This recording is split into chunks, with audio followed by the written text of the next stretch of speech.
Hello, fellow ambitionists, and welcome to Goal Accomplishment Made Easy, the podcast. I'm your host, and this is where we turn your ambitions into actionable plans through proven strategies, personalized goal roadmaps, and a focus on progress. I'll guide you in breaking down big goals into milestones you can achieve. Each episode delivers practical tools to help you stay on track and make real progress towards your goals. Ready to start accomplishing? Let's dive in.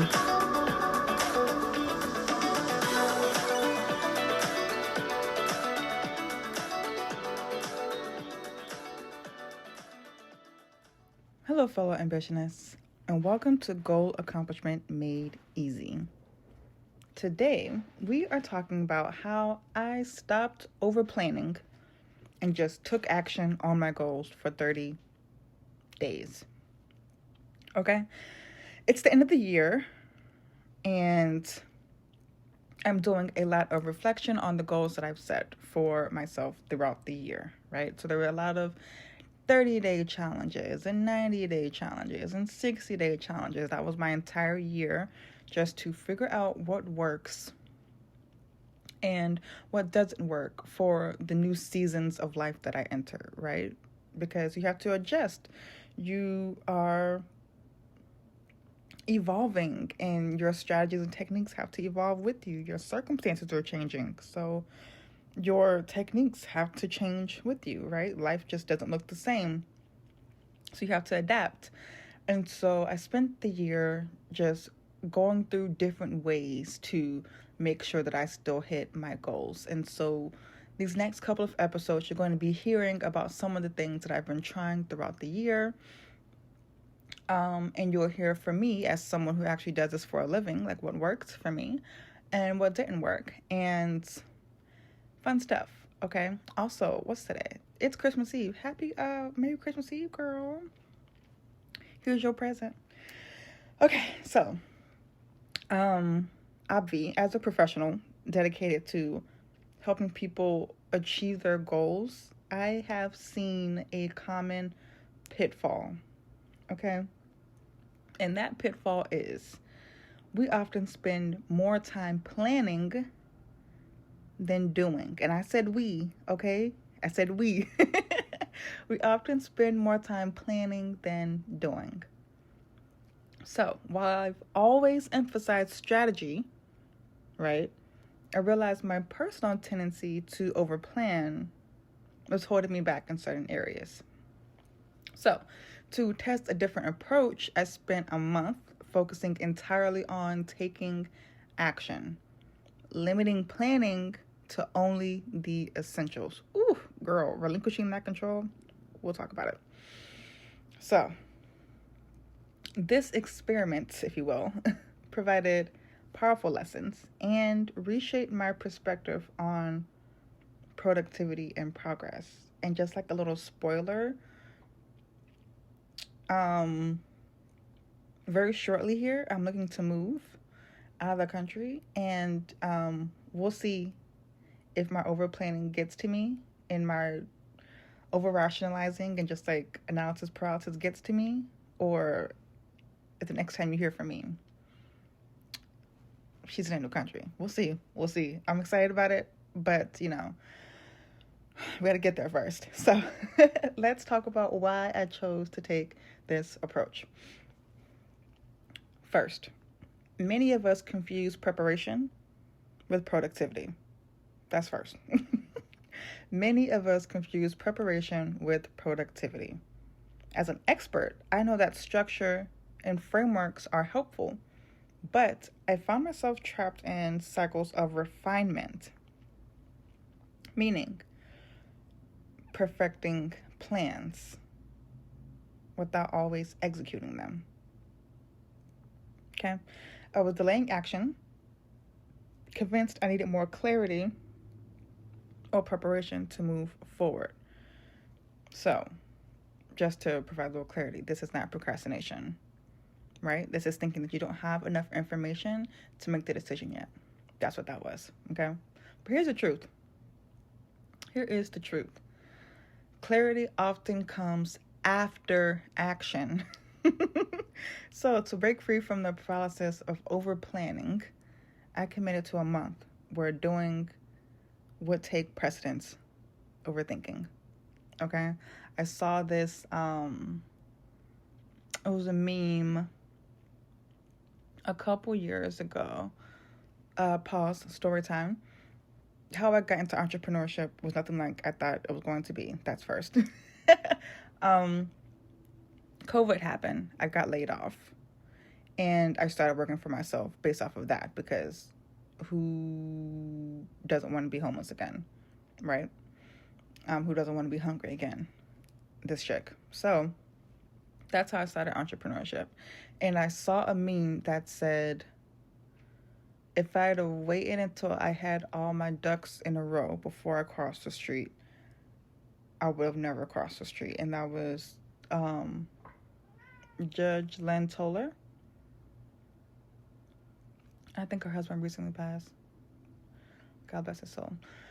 But seeing that helped me just go for it because I was like, I don't have anything that these people seem like they have that have successful businesses on the internet and XYZ and blase blase.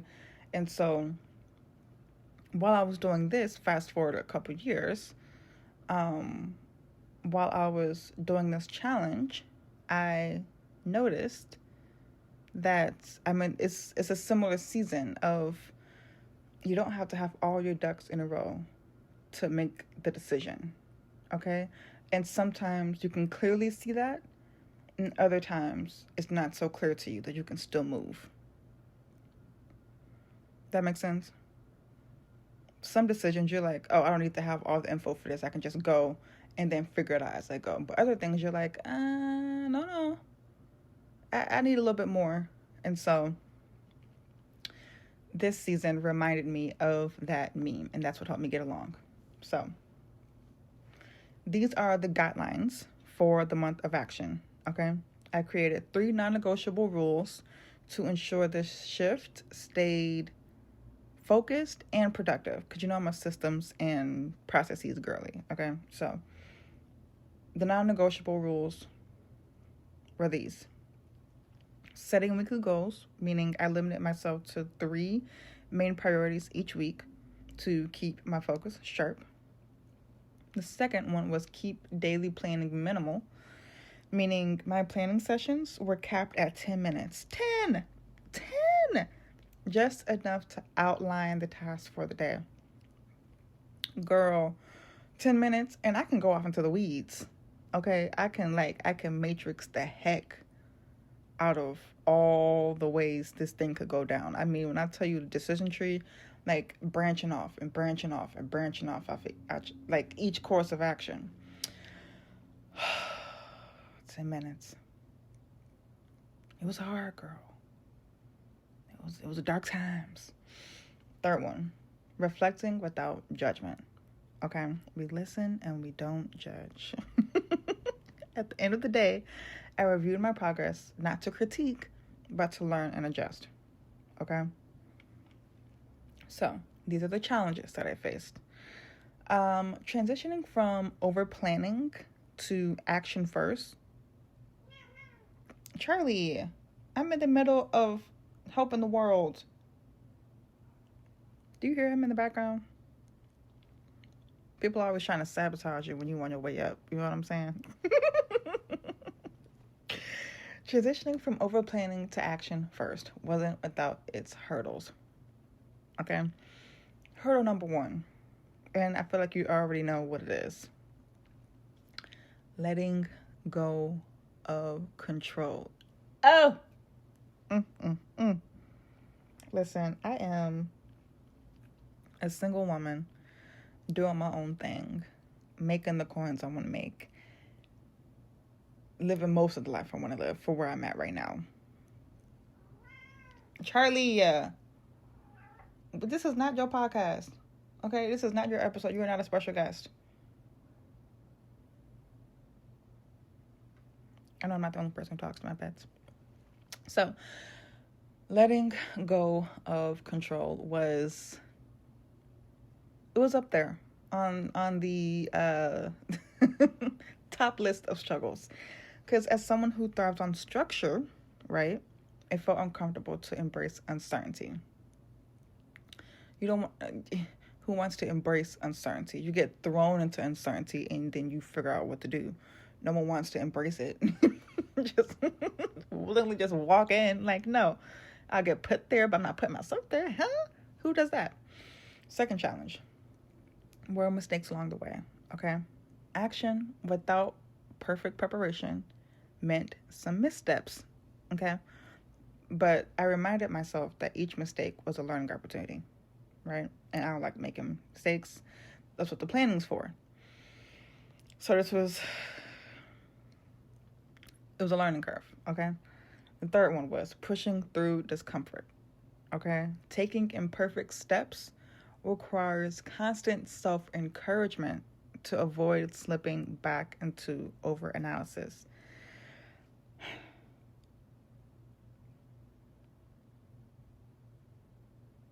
To summarize, letting go of control is embracing whatever's going to come. Making mistakes along the way is allowing it to be messy. Pushing through discomfort is not letting it be perfect and not beating yourself up for being like, if I just would have taken a little bit more time to be off in the weeds a little bit, maybe this could have been prevented. Maybe. You don't know because you're still over there thinking and not doing. I personally would not choose one over the other because you can't just jump into something and then be confused as to why it didn't work because you didn't do no planning. And then you can't just plan and then wonder why it's not working because you never did. You just planned, right? So I think a good balance of both is what you need. You need enough to get you going. You don't have to have the whole plan worked out because you may not have all the info you need to have the whole plan because you'll learn it as you go. But you need to have enough of the plan together to get you to a decent point you can learn along the way. So here is what happened after 30 days. Okay? 4 things. Charlie, higher productivity, clarity through doing, a confidence boost, and deeper focus. For higher productivity, with planning minimized, I redirected that time to completing tasks, right? So surprisingly, I accomplished more in this month than in months of carefully crafted strategies. And that may also be because I'm the kind of person that's I'm results driven and I'm goal driven and I don't know. I'm just a problem solver. Like I can get the thing done, and so I think that was part of it as well. Because who likes to lose? Okay. Second one was clarity through doing. Okay, so many of the questions I thought required extensive planning were answered as I worked through the tasks. Okay, so the process itself illuminated a path forward, which I was like, okay, I see what you did there. Number 3, confidence boost. So every time I finished a task, it built momentum and reinforced my belief in my ability to adapt and solve problems without perfect preparation. Okay, and I'm not saying that like things literally like have to be perfect before we go, but I do feel like you can mitigate a lot of potential challenges by planning. Just cap it. You'll know when you're going off into the weeds or not. Because I think people go into extremes of thinking versus overthinking, planning versus overplanning, right?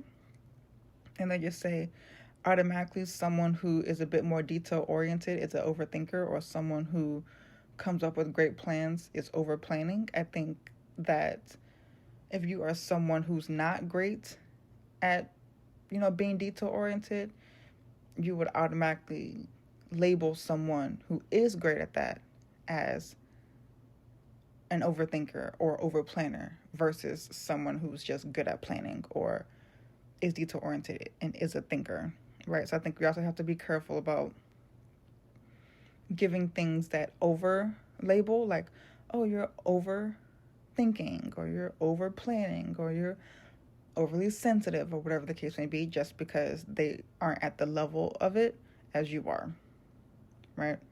So keep that in mind while we're talking about this, okay?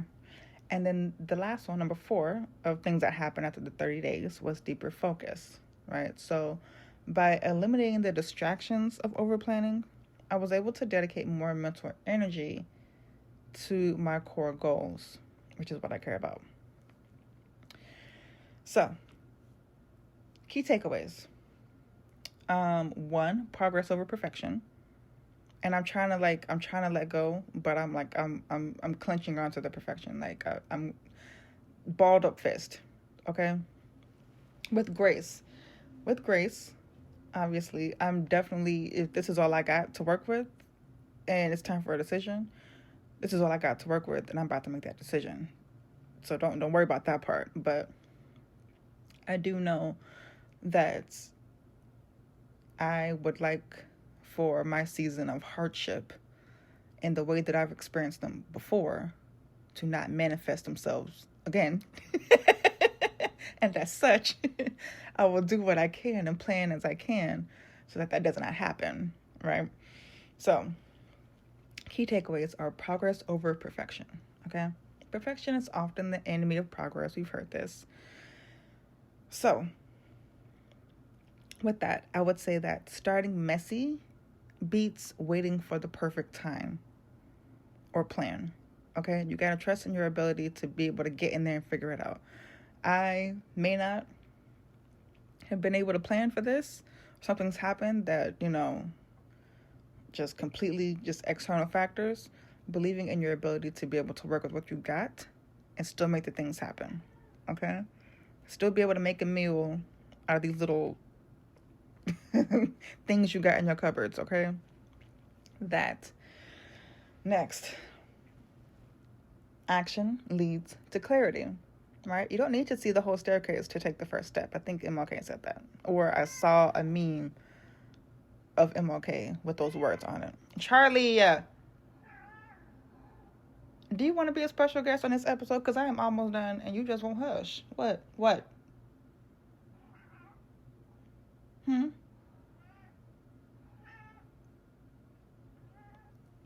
I hear you, okay? You are seen and you are valued. But I need you to hush it up.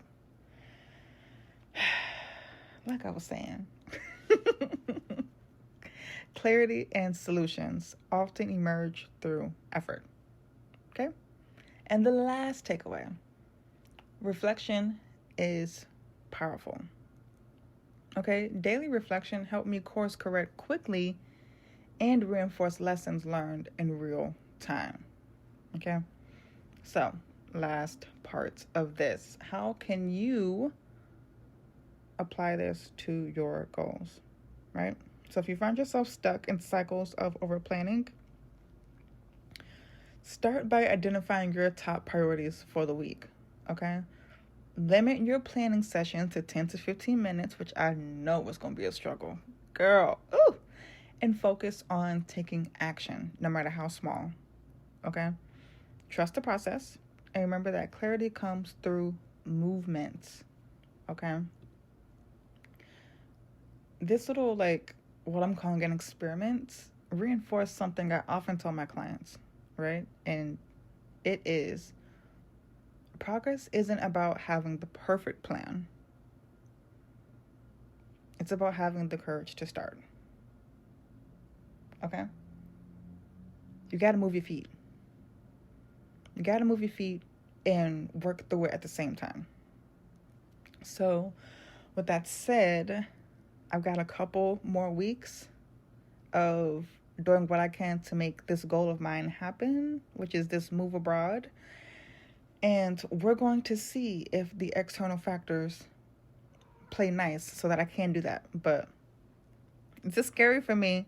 I don't have it all figured out yet, because it's just some things I just won't know until I go and do it. And so I am here with you doing the scary things, but at some point we've got to move our feet, okay? And so here is to us unclenching a little bit and not having as much control and the uncertainty and it being messy sometimes and not beating ourselves up because we didn't know, but now we know because we took action.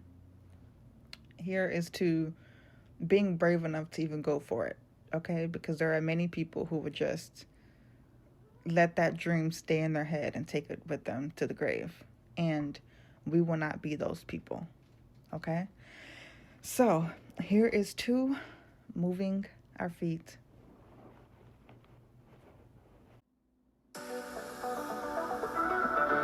Thanks for tuning in to Goal Accomplishment Made Easy, the podcast. Stay committed. Keep taking those small daily steps and watch your goals turn to reality. For more resources and personalized support, visit goalaccomplishmentmadeeasy.com, and we'll see you in the next episode.